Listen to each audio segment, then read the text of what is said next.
Good morning, students. Welcome to CR International School online study system.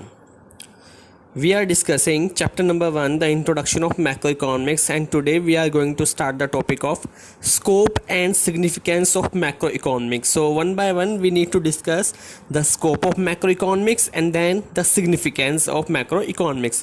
Let's start it with the scope. Scope का मतलब देखिए क्या होता है. स्कोप का मतलब होता है क्षेत्र कि किस किस जगह पर मैक्रो इकोनॉमिक्स अप्लाई हो सकती है. जैसे माइक्रो इकोनॉमिक्स हमने पढ़ी थी, जहाँ इंडिविजुअल फर्म या इंडिविजुअल कंज्यूमर या इंडिविजुअल प्रोड्यूसर के केस में वो अप्लाई होती थी.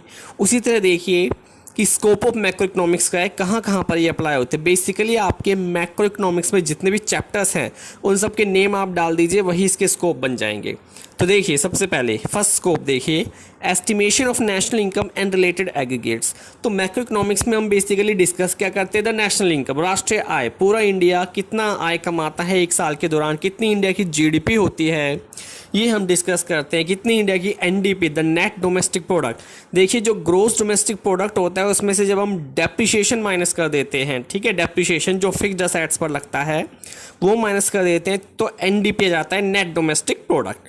तो सबसे पहला स्कोप है इसका, ठीक है, कि एस्टिमेशन ऑफ नेशनल इनकम का हमें पता लग जाता है. सेकंड देखिए द थ्योरी ऑफ एम्प्लॉयमेंट यानी बेरोजगारी और अनएम्प्लॉयमेंट यानी कि बेरोजगारी. तो मैक्रो इकोनॉमिक्स के दौरान हमें Keynes the father of modern economics, ठीक है, the father of macro economics केंजन.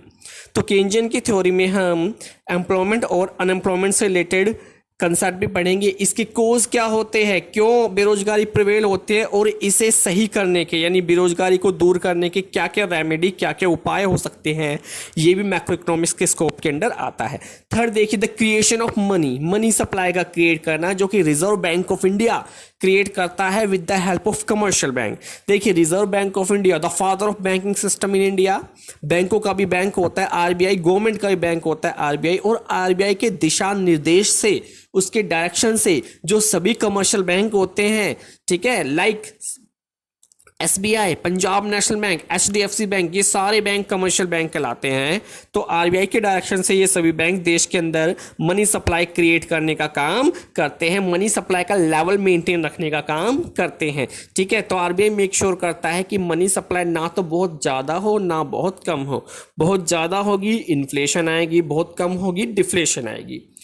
Next scope देखिए the theory of general price level यानी inflationary and deflationary gap. Definitely macro economics में हम इन्फ्लेशनरी और डिफ्लेशनरी गैप को पढ़ेंगे और उन्हें कैसे दूर किया जा सकता है इसके बारे में भी देखेंगे.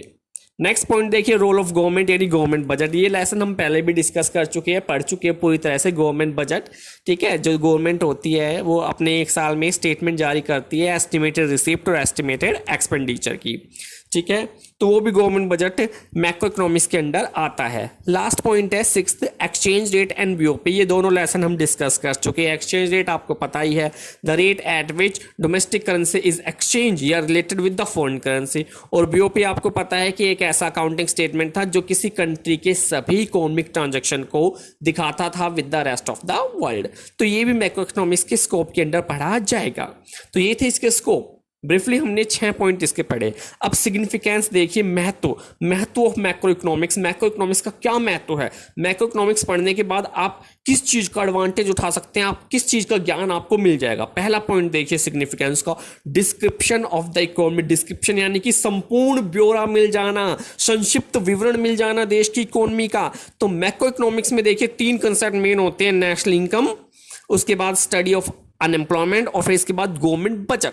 तो ये तीनों कंसेप्ट पढ़ने के बाद आपको अपने देश का डिस्क्रिप्शन, संपूर्ण ब्यौरा, संक्षिप्त जानकारी मिल जाएगी. आपको इकोनॉमिक एक्टिविटी का पता लग जाएगा, आपको एम्प्लॉयमेंट अनएम्प्लॉयमेंट का पता लग जाएगा, और आपको पता लग जाएगा कि गवर्नमेंट कैसे कंट्रोल करती है अपने देश को. सेकंड पॉइंट देखिए, दूसरा महत्व देखिए, road map of growth and development. Road map का मतलब है प्लानिंग, फ्यूचर के लिए प्लानिंग करना, ठीक है, रोड मैप तैयार करना ग्रोथ हो डेवलपमेंट का. तो मैक्रो इकोनॉमिक्स पढ़ने के बाद जो इकोनॉमिस्ट होते हैं या देश की गवर्नमेंट होती है, ठीक है, वो अपने देश के लिए एक रोड मैप यानी प्लानिंग तैयार कर सकती है, जिसके ऊपर चलकर वो अपने देश को डेवलप कर सकती है, आगे लेकर जा सकती है, और देश के संसाधनों को उचित मात्रा में सही तरीके से प्रयोग कर सकते हैं देश की डेवलपमेंट में। थर्ड देखिए economic stability. Definitely economic stability मतलब जनरल प्राइस लेवल को मेंटेन रखना।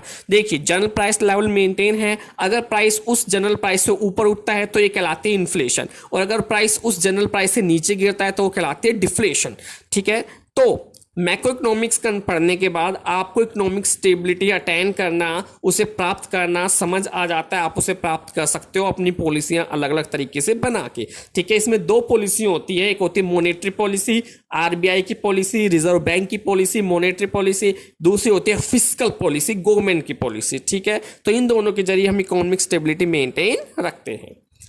आगे है बीओपी स्टेटस। तो डेफिनेटली मैक्रो इकोनॉमिक्स में आप बैलेंस ऑफ पेमेंट पढ़ते हैं, तो बीओपी स्टेटस पढ़ने के बाद आपको पता लग जाएगा कि आपकी देश की परफॉर्मेंस किस तरह की है in relation to rest of the world. आपको इंपोर्ट का पता लग जाएगा, एक्सपोर्ट का पता लग जाएगा, आपको पता लग जाएगा कि आपके डोमेस्टिक गुड्स पर जो फॉरेन कंट्री के लोग हैं वो कितना खर्चा कर रहे हैं, और दूसरी तरफ आपको ये भी पता लग जाएगा कि how much compulsion of import, के इंपोर्ट करने की कितनी मजबूरी आपके सामने आ चुकी है। कोई भी देश इंपोर्ट मजबूरी में ही करता है।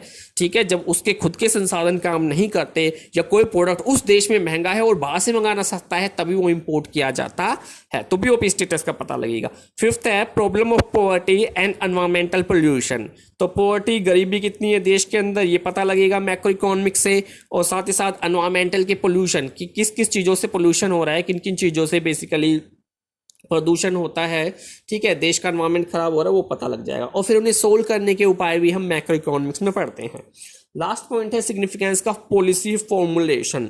तो जो गवर्नमेंट है वो अपनी पॉलिसी बना लेगी related to aggregate demand, aggregate supply. ठीक है, कितना कंजप्शन करना है, कितनी इन्वेस्टमेंट करनी है, different sector in the economy. देखिए किसी भी देश में 3 सेक्टर होते हैं, हम बहुत पढ़ चुके, 11th में ही पढ़ा था, primary sector, secondary sector, tertiary sector.